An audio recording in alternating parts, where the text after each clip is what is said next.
नमस्कार, स्वागत है आप सभी का एफएम न्यूज देख रहे हैं आप और आपके साथ मैं हूं नितिशा बंसल। इस खास बुलेटिन में हम बात करेंगे उत्तर प्रदेश से जुड़ी खबरों की।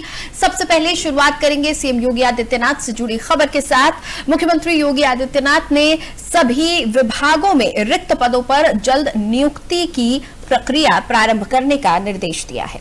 नियुक्ति और कार्मिक विभाग की समीक्षा बैठक में बुधवार को मुख्यमंत्री ने समय पर पदोन्नति देने की बात कही। कहा, समयबद्ध पदोन्नति शासकीय सेवा का अनिवार्य हिस्सा है। हर कर्मचारी को समय पर इसका लाभ मिलना चाहिए। स्पष्ट कहा कि इस वर्ष मुख्य सचिव, अपर मुख्य सचिव, प्रमुख सचिव, विभागाध्यक्ष स्तर पर की जाने वाली पदोन्नति की कार्यवाही हर साल में 30 सितंबर तक पूरी कर ली जाए। मुख्यमंत्री ने कहा कि राज्य सरकार योग्य, निवाचरी और कर्मठ अधिकारियों और कर्मचारियों को प्रोत्साहित करने की नीति के साथ कार्य कर रही है।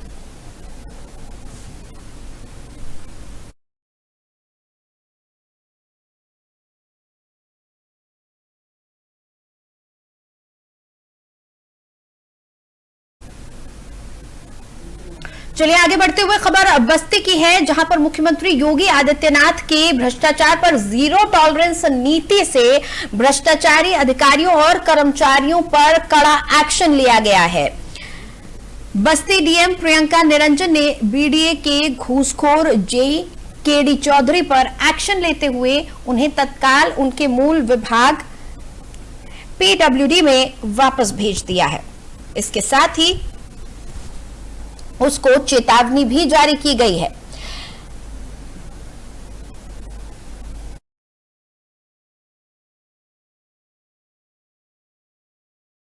कि जेई के खिलाफ विभागीय कार्रवाई के लिए पत्र जारी किया गया है।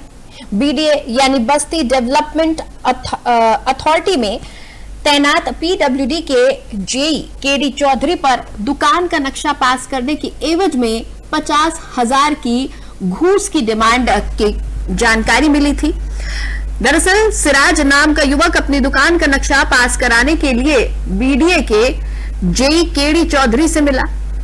पांडे पेट्रोल पंप के सामने दुकान बनाना चाहता था, जिसके एवज में नक्शा पास करने के लिए 50,000 की डिमांड की गई। सिराज ने नक्शा पास करने के लिए जेई को 50,000 की घूस दी। घूस का पैसा लेते समय किसी युवक ने मोबाइल में सारा कारनामा कैद कर लिया। उसके बाद घूसखोर जेई का वीडियो सोशल मीडिया पर वायरल हो गया। जब से बस्ती विकास प्राधिकरण का गठन हुआ है, तब से लोगों को नक्शा पास करवाने में काफी कठिनाई का सामना करना पड़ रहा है। विभाग से अटैच आर्किटेक्ट नक्शा बनाते हैं और उसको रिजेक्ट कर दिया जाता है। नक्शा पास करवाने की जटिल प्रक्रिया की वजह से लोग परेशान हैं। जब तक साहब जी की जेब गर्म नहीं करेंगे, तब तक नक्शा पास कराना आसान नहीं होता। देखिए, संबंधित जो अभियंता था वो पेरोल विभाग से संबद्ध था, जिसको हमने वापस उसके मूल विभाग में भेजते उसके खिलाफ कठोर कार्रवाई की संशोधन भी करती है। उसके निलंबन के लिए संबंधित उनके उच्च अधिकारियों को निर्देश दे दिए गए हैं और जो भी आवश्यक कार्रवाई है वो भी। देखिए, और अब बात प्रयागराज की खबर की करेंगे, जहां पर आज जिला न्यायालय में मामले की सुनवाई होने वाली है। दरअसल आपको बता दें कि एसआईटी चार्जशीट के आधार पर शूटर्स पर आज आरोप तय होने हैं। प्रयागराज में अतीक और अशरफ के हत्या के मामले में आज जिला न्यायालय में सुनवाई होगी। इस हत्याकांड में गिरफ्तार शूटर्स पर आज आरोप तय होने हैं। एसआईटी चार्जशीट के आधार पर शूटर्स पर आरोप तय होंगे। 15 अप्रैल को माफिया अतीक और अशरफ की हत्या हुई थी। एसआईटी ने जांच के बाद कोर्ट में चार्जशीट दाखिल की है। आपको बता दें कि चार्जशीट में शूटर लवलेश, सनी और अरुण मौर्य के खिलाफ आरोप तय किए गए हैं।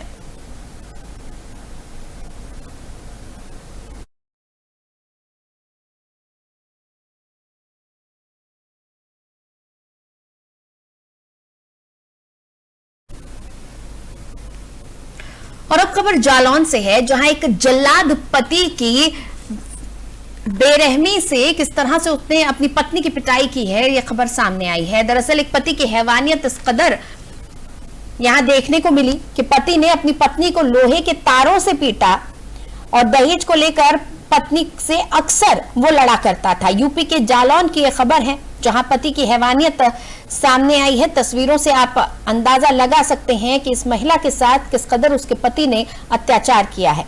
आपको बता दें कि दहेज को लेकर पत्नी की बेरहमी से पिटाई की गई।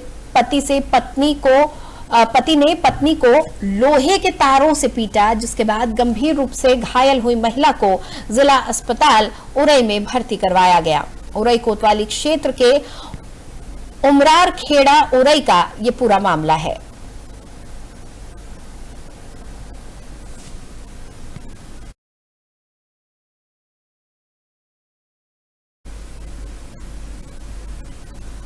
और अब आगे बढ़ते हुए बात मथुरा की करेंगे, जहां पर Mathura Vrindavan railway line broad gauge में तब्दील हो रही है और इसकी जद में तकरीबन 100 मकान आ रहे हैं। इन मकान मालिकों को रेलवे विभाग द्वारा पूर्व में नोटिस जारी किए गए थे, इसके बाद भी लोगों ने अतिक्रमण नहीं हटाया है। बुधवार सुबह रेलवे विभाग ने फोर्स के साथ अतिक्रमण हटाओ अभियान चलाया, जहां बुलडोजर ने जन्मभूमि स्थित रेल लाइन से नई बस्ती की ओर अतिक्रमण हटवाया। 30 मीटर जगह खाली कराई गई है, जिसकी जद में तकरीबन 100 मकान आ रहे थे और इन सभी को ध्वस्त किया गया है। लोगों को यहां से हटाया गया है।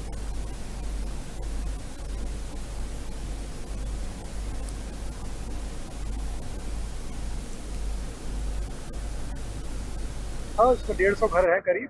इनको स्टेट ऑफिसर द्वारा नोटिस दिया गया था 6 जून को। 1 माह का इनको समय दिया गया था 7 जुलाई तक खाली करने का। इन्होंने लेकिन समय से खाली नहीं किया है, इसलिए हम स्टेट गवर्नमेंट की मदद से, स्टेट पुलिस की मदद से इन घरों को, अवैध घरों को खाली करा रहे हैं, जिसमें कि मथुरा वृंदावन लाइन का निर्माण उस पर हो सके। तो क्या काम चल रहा है? इस पर अवैध निर्माण हम हटा रहे हैं। सर कितनी चौड़ी जगह लेनी है आपको? अलग अलग है वो, लगभग नहीं अब वो अलग अलग है, एक्चुअली एक नहीं है। एक कंटिन्यू 24 मीटर है, 30 मीटर के आसपास, 25 से 30 मीटर मतलब अलग अलग है वो। 25 से 30 मीटर। 25 से 30 मीटर। सर आज कितने अतिक्रमण हटाए जा रहे हैं? जितने आज हो पाएंगे, क्योंकि क्या है ना, लोग रुके हुए हैं घर में, जितने लोग वेकेट कर देंगे उनको। इसमें 150। आगे बढ़ते हुए बात मुरादाबाद की खबर की करेंगे, जहां पर अवैध निर्माणों के खिलाफ एमडीए अब मैदान में उतर आया है।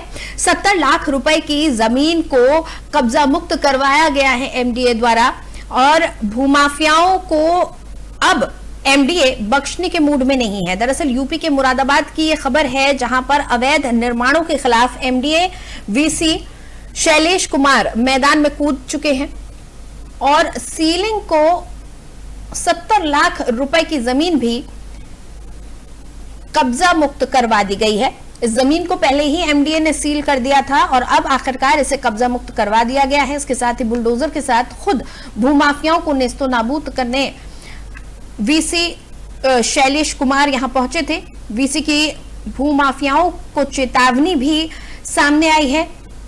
अवैध निर्माण और जमीनों पर कब्जा करने वालों को किसी कीमत पर बख्शा नहीं जाएगा, इस बात की भी साफ अल्फाजों में चेतावनी तमाम भूमाफियाओं के लिए जारी कर दी गई है।